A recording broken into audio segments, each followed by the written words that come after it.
Masih dengan informasi yang sama, pemirsa, kebakaran hutan dan lahan di Kabupaten Ogan Komering Ilir, Sumatera Selatan terus terjadi.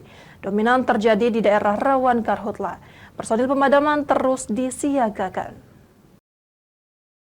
Sejauh ini karhutla di Kabupaten Ogan Komering Ilir, Sumatera Selatan masih terus terjadi.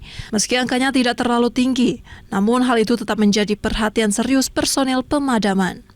Pantang pulang sebelum padam menjadi moto para personil dalam menangani karhutla.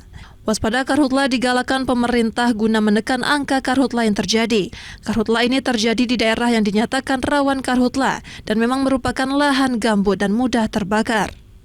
Di antaranya Kecamatan Tulung Selapan, Pangkalan Lampam, Pampangan, Sungai Menang, Kedaton Kayu Agung, dan lainnya. Namun seberapa besar luasan lahan yang terbakar belum bisa diperkirakan karena data konkret di lapangan belum sinkron.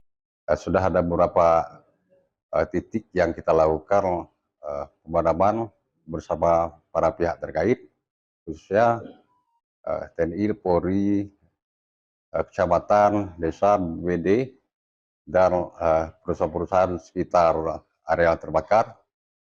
Alhamdulillah pada tahun ini dengan periode yang sama dibandingkan tahun kemarin, kejadian karhutla di Kabupaten Oki menurun drastis. Masyarakat diminta untuk membantu pemerintah dalam mencegah karhutla yang ada di sekitar. Jangan sampai terbakar, apalagi dengan sengaja melakukan pembakaran karena akan dipidana. Dari Ogan Komering Ilir, Fitriadi, iNews melaporkan.